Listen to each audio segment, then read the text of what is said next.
Assalamualaikum warahmatullahi wabarakatuh. Perkenalkan, nama saya Ida Daliana dari UPTD SMP Negeri 2 Bukit Kemuning, CGP Angkatan 7, Lampung Utara. Saat saya akan menyampaikan penerapan segitiga restitusi di sekolah saya terkait dengan demonstrasi kontekstual modul 1.4 budaya positif. Menurut pakar pendidikan Diane Gosson, berlandaskan teori kontrol Dr. William Glasser, restitusi adalah proses menciptakan kondisi bagi murid untuk memperbaiki kesalahan mereka, sehingga bisa kembali kepada kelompok mereka dengan karakter yang kuat. Restitusi bukan untuk menebus kesalahan, tetapi berupa tawaran dan bukan paksaan. Restitusi fokus pada pemberian solusi dan motivasi, serta dapat mengembalikan murid kepada kelompoknya. Dalam segitiga restitusi, adalah suatu proses dialog yang dijalankan oleh seorang guru atau orang tua agar dapat menghasilkan murid yang mandiri dan bertanggung jawab. Proses dialog ini terdiri dari 3 langkah, yaitu 1. Menstabilkan identitas, 2. Validasi tindakan yang salah, 3. Menanyakan keyakinan. Dalam praktek segitiga restitusi ada 5 posisi kontrol. Yang pertama sebagai penghukum, kedua sebagai pemberi rasa bersalah, ketiga sebagai teman, keempat sebagai pemantau, kelima sebagai manajer. Sebagai seorang pendidik, hendaklah bisa memposisikan dirinya sebagai manajer. Contoh kasus 1, ketika sedang berlangsung pembelajaran di kelas, pelajaran IPS, saya melihat salah satu siswi saya yang duduk paling depan menyandarkan kepalanya di meja. Saya pikir dia sedang mengerjakan tugas yang saya berikan. Ternyata setelah saya dekati, dia sedang tertidur pulas. Saya minta teman sebangkunya untuk membangunkan, tetapi dia tetap tidak bangun. Yang membuat teman sekelasnya menertawakannya, sehingga suasana kelas menjadi ricuh. Menjelang akhir pelajaran, dia baru terbangun. Lalu saya minta dia untuk menemui saya di ruang kantorku. Namanya Nopianti. Tindakan Nopi melanggar keyakinan kelas, yaitu tidak menghormati guru dan teman. Tindakan tersebut juga bertentangan dengan nilai kebajikan. Sebagai seorang guru, saya berusaha untuk menyelesaikan masalah tersebut dengan menggunakan segitiga restitusi.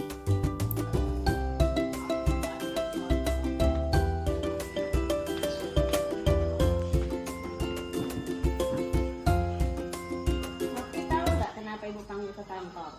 Iya Bu, maaf tadi saat pelajaran ibu saya sempat tertidur jadi tidak dapat mengerjakan tugas ibu tadi. Oh, kenapa kamu melakukan hal itu? Saya mengantuk Bu. Bisa nggak kamu ceritakan kepada ibu, kenapa kok bisa kamu ngantuk tertidur di kelas? Iya Bu, semalam saya tertidur larut malam karena sehabis belajar saya bermain game di HP saya. Saya senang betul Bu karena menang terus jadi sampai lupa waktu sampai larut malam. Gitu. Kamu sadar nggak kalau kamu sekarang sedang dalam masalah? Iya Bu. Baiklah ya, ibu di sini bukan untuk mencari siapa yang salah, tapi ibu di sini mengajak Nopi bersama-sama berpikir bagaimana mencari solusi biar Nopi nggak melakukan hal itu lagi. Iya Bu. Ya, ibu bisa memahami. Kamu pasti senang melakukan hal ini karena main game sampai malam menang terus. Tapi kamu sadar nggak kalau hal itu bisa merugikan diri kamu sendiri dan orang lain? Iya Bu.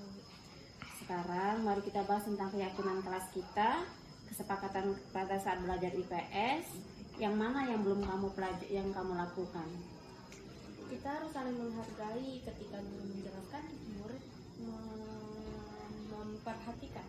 Oh, begitu ya. Jadi itu kesepakatan kelas kita ya. Nah, kalau begitu, kalau kamu tidur tidak memperhatikan ibu mengajar, apakah itu sudah menghargai satu sama lain di dalam kelas? Tidak Bu. Tapi kamu senang kan bermain game sampai lupa waktu? Iya Bu. Menurut ibu, kamu harus bisa membatasi waktu untuk bermain HP agar tidak melakukan hal yang lain yang bisa merugikan kamu dan orang lain. Bagaimana menurut kamu? Iya Bu, saya berjanji setelah ini saya tidak akan bermain HP hingga larut malam lagi. Saya nggak bisa mengikuti semua pelajaran tentang. Iya, baiklah, mulai sekarang kita harus mengindahkan keyakinan kelas kita. Kira-kira apa yang bisa kamu lakukan untuk memperbaiki situasi sekarang ini? Saya akan meminta ibu saya untuk mengingatkan saya kalau saya sedang bermain HP hingga larut malam. Saya juga ingin meminta maaf kepada ibu dan mengerjakan tugas yang dikerjakan tadi. Maafkan saya, Bu.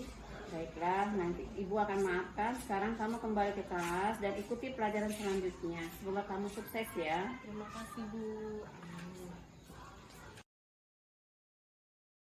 Contoh kasus 2. Ketika sedang berlangsung ulangan harian di kelas, saya melihat salah satu siswa saya yang berjalan ke sana kemari di ruangan kelas. Tidak lama terdengar suara dari siswa lain bahwa Zidan memaksa untuk meminjam pena miliknya, sehingga suasana kelas ricuh. Tindakan Zidan jelas sudah melanggar keyakinan kelas yang sudah disepakati oleh semua warga kelas, yaitu boleh memakai barang milik teman jika sudah meminta izin. Jelas tindakan Zidan juga bertentangan dengan nilai kebajikan. Sebagai guru, saya berusaha untuk menyelesaikan masalah tersebut dengan menggunakan segitiga restitusi.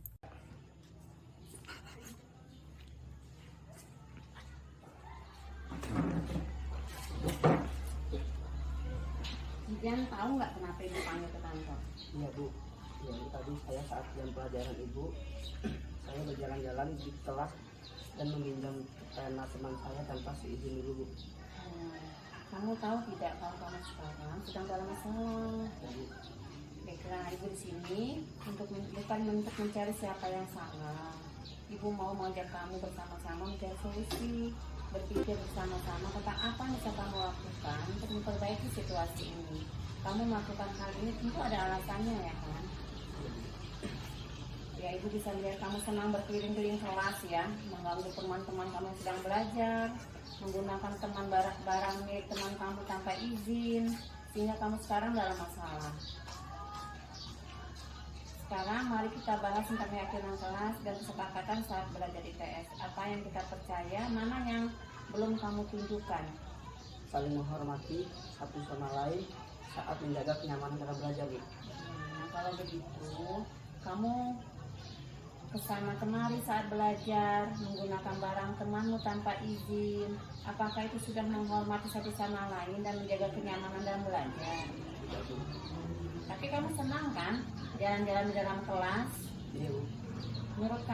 Menurut ibu, ada cara lain untuk mendapat kesenangan tanpa harus merugikan orang lain. Baiklah, mulai sekarang kita harus selalu menghindarkan keyakinan kelas kita. Apakah kamu tahu apa yang harus kamu lakukan untuk memperbaiki keadaan sekarang ini? Iya Bu, saya berjanji tidak akan berjalan-jalan di saat pelajaran kelas sedang berlangsung Bu. Menurut kamu apa lagi yang bisa kamu lakukan selain itu untuk menjaga kenyamanan dalam kelas kita? Saya akan meminta izin kepada ibu dan kawan-kawan di kelas. Saya minta maaf Bu. Iya, baiklah ya, ibu maafkan. Sekarang kamu kembali ke kelas dan ikuti pelajaran selanjutnya. Jangan lupa meminta maaf kepada semua teman-teman di kelasmu ya. Iya Bu. Semoga nanti kamu jadi anak yang sukses. Terima kasih Bu. Sama-sama ya. Assalamualaikum warahmatullahi wabarakatuh. Nama saya Novi Aulia dari kelas 9C SMPN Negeri 2 Bumi. Saya senang sekali ketika Ibu Ida menyelesaikan masalah saya dengan metode segitiga restitusi, juga memberi solusi dan juga motivasi kepada saya. Sekian dari saya atas tanggapan masalah segitiga restitusi. Wassalamualaikum warahmatullahi wabarakatuh. Assalamualaikum warahmatullahi wabarakatuh. Nama saya Silvajiran Pratama dari kelas 9C SMP Negeri 2 Bukit Kemuning. Saya senang sekali ketika Ibu Ida menyelesaikan masalah saya dengan metode segitiga restitusi dan memberikan solusi juga motivasi kepada saya. Demikian tanggapan metode segitiga restitusi. Wassalamualaikum warahmatullahi wabarakatuh. Dari dua contoh kasus yang sudah diselesaikan menggunakan segitiga restitusi, maka dapat disimpulkan dalam praktek segitiga restitusi pada setiap masalah yang terjadi, seorang guru hendaknya bisa menempatkan posisi sebagai control manager, sehingga dapat muncul motivasi intrinsik dari siswa dan penanaman nilai-nilai kebajikan dapat tumbuh dan berkembang menjadi suatu kebiasaan positif dan dapat membentuk karakter positif murid.